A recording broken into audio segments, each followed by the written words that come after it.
আসসালামু আলাইকুম। কেমন আছেন আপনারা সবাই? আশা করছি সবাই অনেক বেশি ভালো আছেন। সবাইকে আবারও একবার আমন্ত্রণ করছি সাদামাটা রান্নাঘর অ্যান্ড ব্লগসের আরেকটি নতুন ভিডিও দেখার জন্য। আজকে আমি আপনাদের মাঝে নতুন ডিমের রেসিপি নিয়ে এসেছি।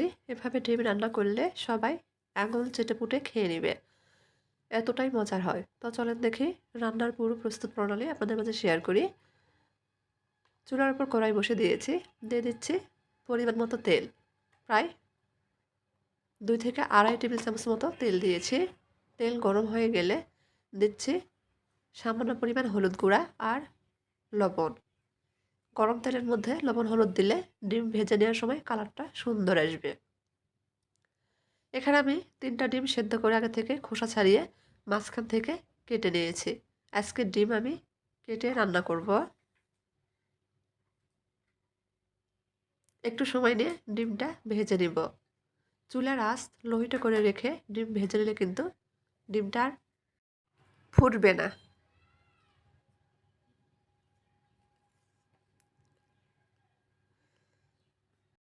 এপাশ ওপাশ খুব ভালোভাবে ডিমটা ভেজে নিয়েছি।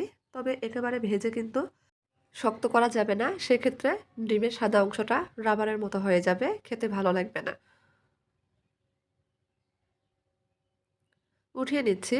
একই তেলের মধ্যে দিয়ে দিব হাফ চামচ মতো গোটা জিরা। কয়েক সেকেন্ড ভেজে নিব। ভাজা হয়ে গেছে। দিয়ে দিচ্ছি মাঝারি সাইজের 2টা মতো পেঁয়াজ কুচি। আর এখানে 3 থেকে 4টা মতো কাঁচামরিচ ফালি করে দিয়েছি। কিছুক্ষণ ভেজে নিব।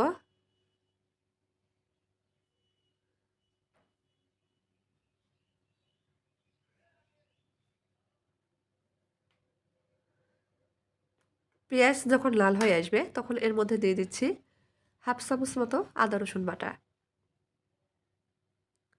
খুব ভালোভাবে পেঁয়াজের সঙ্গে ভেজে নিচ্ছি আদা রসুন বাটা থেকে কাঁচা গন্ধ চলে যাওয়া পর্যন্ত।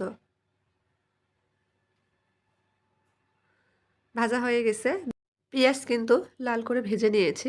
এখন এর মধ্যে দিয়ে দিচ্ছি স্বাদ মতো লবণ, হাফ চামচ মতো হলুদ গুঁড়া, 1 চামচ গুঁড়া মরিচ, হাফ চামচ ভাজা জিরার গুঁড়া, হাফ চামচ ধনিয়া গুঁড়া।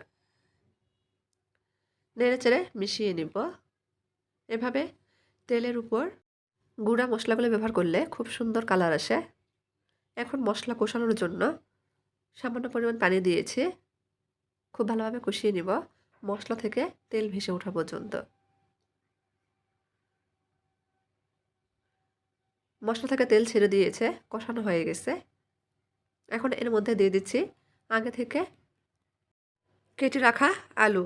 আলুটা এভাবে চিকন চিকন করে কেটে নিয়েছি। এখানে আমি মাঝারি সাইজের 2টা আলু ব্যবহার করেছি। নর্মালি আমরা আলু ভাজা করার জন্য যেরকম আলু কাটি তার থেকে একটু মোটা রেখেছি। মশলার সঙ্গে খুব ভালোভাবে কষিয়ে নেব।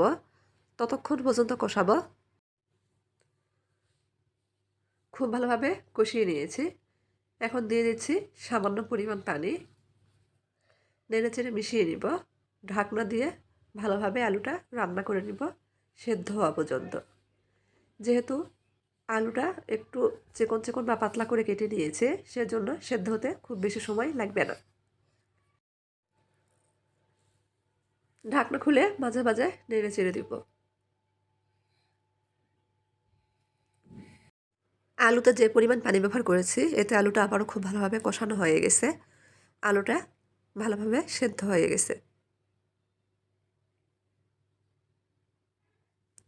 চেক করে দেখছি সেদ্ধ হয়েছে কিনা। এখন এই আলুর মধ্যে দিয়ে দিব পরিমাণ মতো পানি। ঝোলের পানি ব্যবহার করছি। পানিটা এমনভাবে দিতে হবে যাতে আলু পানির নিচে ডুবে থাকে।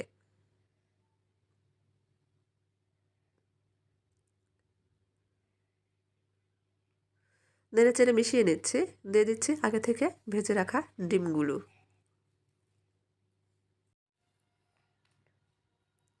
ডিমগুলো দিয়ে ঢাকনা দিয়ে ঢেকে রান্না করে নিব 5 থেকে 6 মিনিট।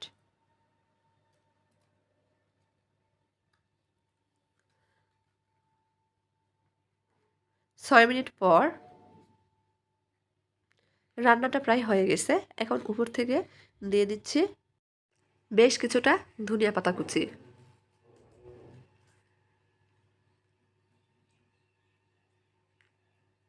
আর দিয়ে দিচ্ছি 2টা কাঁচামরিচ ফালি।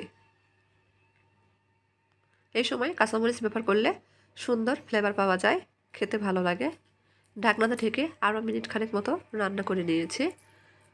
রান্না হয়ে গেছে, চুলাটা বন্ধ করে নেব। পরিবেশন করে আপনাদের দেখিয়ে দিচ্ছি। এভাবে একবার ডিম রান্না করে দেখতে পারেন, মাছ মাংসের স্বাদকেও হার মানাবে।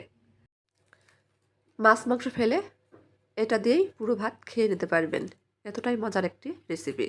তো আমার আজকের এই ডিমের রেসিপি যদি আপনাদের কাছে একটু ভালো লেগে থাকে তাহলে প্লিজ সবাই চ্যানেলটি সাবস্ক্রাইব করে পাশেই থাকবেন। আজকের মতো এই পর্যন্তই। সবাই ভালো থাকবেন। আল্লাহ হাফেজ।